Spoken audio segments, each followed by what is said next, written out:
So I think for the first time ever on the channel, my monitor is not on behind me and I don't have a computer plugged in.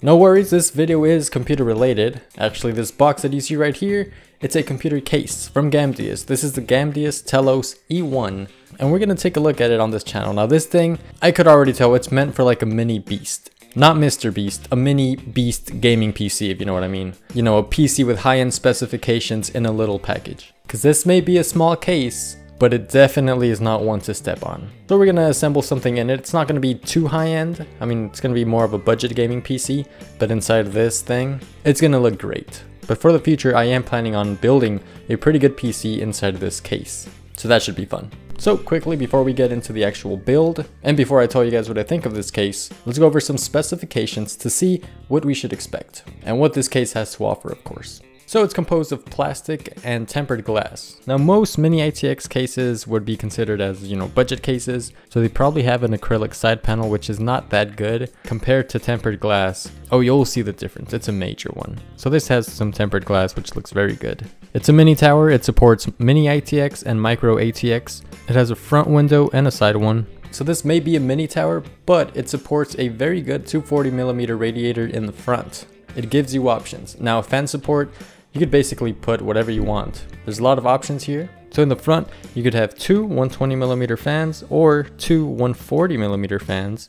It comes with two 120mm ones already installed, so I'm good there. For the top, you could add two 120 or 140mm fans as well, and in the rear there's space for a 120mm fan. It has two USB 2.0 ports and one 3.0 port. I already like what I see. I saw the case as well, it looks very good. You guys will see it in a little bit, and we're gonna build inside of it and see how that goes. So let's get straight into the video. Very quickly, I forgot to mention that this case is $80. You could find it at Newegg, Amazon, pretty sure plenty other places are there too. I know I saw it on those two, so I'm sure they're there. And also the components we're going to be using to put inside this case will be a Gigabyte motherboard. I forget which model it is. An AMD A10 7700K processor. I know it's not the newest one, but we're going to use it for this video. 8 gigs of RAM.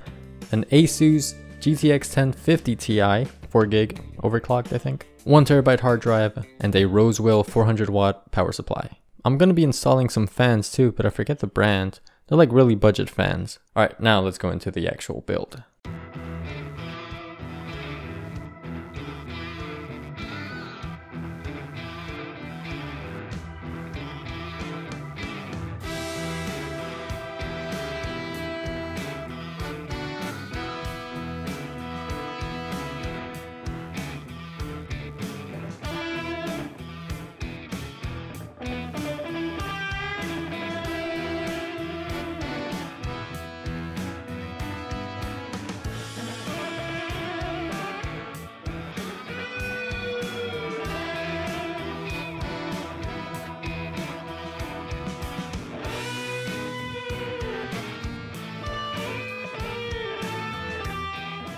Okay, so when you take the case out of the box, very quickly you see that the tempered glass windows all have plastic on them. That's very good, very protective, prevent it from getting scratches while shipping. And then inside of the case you have a little bag with some zip ties and another bag with a whole bunch of screws. Basically all the screws you will need for any situation.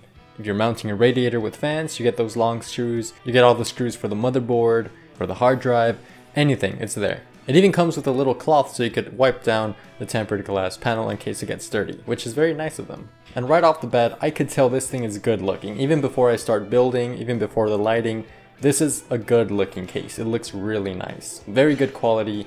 It feels premium. Definitely not cheap. This is one of those cases that, you know, if you have people over, they're going to be asking about it. So it's a very premium case. It doesn't feel cheap at all. It feels very good, very sturdy. But it also feels very lightweight, which is a good thing. If you want to carry it, it's not going to feel heavy at all. Whether it's empty or whether it's a full PC, it's not heavy at all. I could carry it like nothing and I'm a toothpick. So that's good. One thing that's kind of risky, you guys will probably see it in the video, you guys can see it right now. The Gamdias logo right here, it's pretty big. I mean, it's not too big, but you guys can see it in the video. I'm not sure how you guys will feel about that. I think it looks fine. Gamdias, I think that logo looks good there. However, I know for sure some people are not going to like it. It does light up in yellow. I'm not sure if you could change the color of it. But yeah, there's a Gamdias brand name on the front of the case. You guys decide how you feel about it. I think it's fine, and it looks good too. But it is a risky move by Gamdias to put that there. Okay, now for a very important part. I'm not sure if it's the main part, but very important. Build experience. So me personally, I'm not that experienced building PCs. I mean, I've been doing it not every day, but like here and there for the past 2 years or so, maybe 3. And I had no problem building inside of this case. Everything went where it was supposed to go. There was room for everything, basically, and that's good. It's a small case, but it's spacious. It gives you room. There were many cutouts to route the cables properly. I like the options they give you for fans and radiator mounting. Plenty of room for airflow, very good. There's even a dust filter at the bottom and on the top of the case. We don't have one in the front. We'll have to see how that holds up over time. So my build experience with this case, very good so far. However, I do have 2 complaints. So one of them, it's probably not a big deal for most of you, but the feet don't have rubber. So even now, I'm going to move it. You know, it's very easy to move.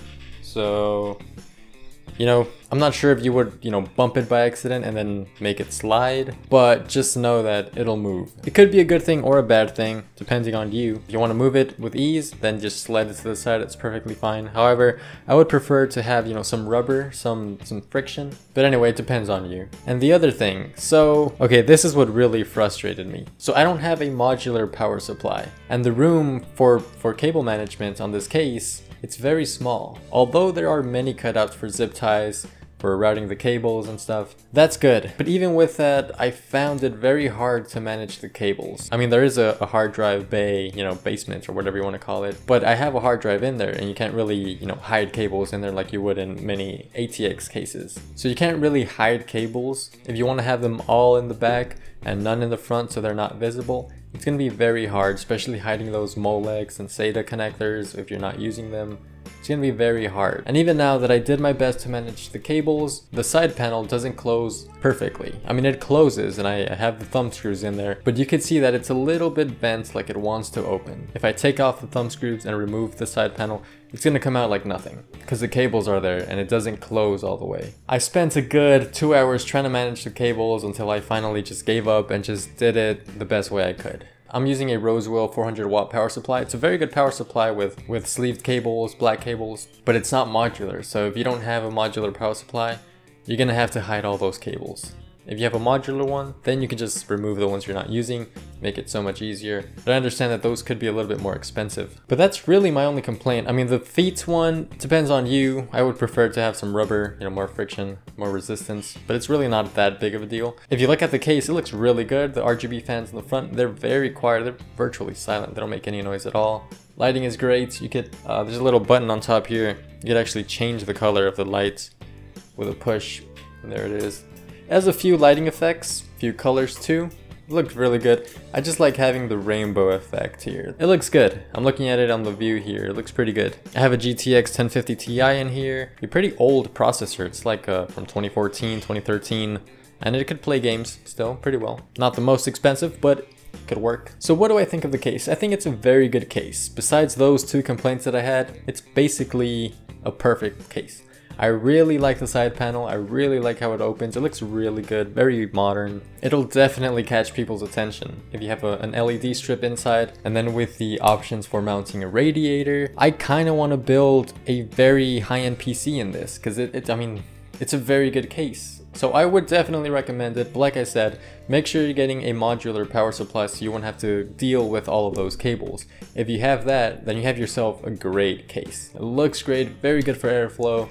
Gives you plenty of options to play with, and it's just an overall great case in a small package. So the information for the case, including a link, will be in the description below if you want to check it out. Please make sure to leave a like, a comment down below, and hit that subscribe button. Thank you guys for watching. I'll see you in the next video.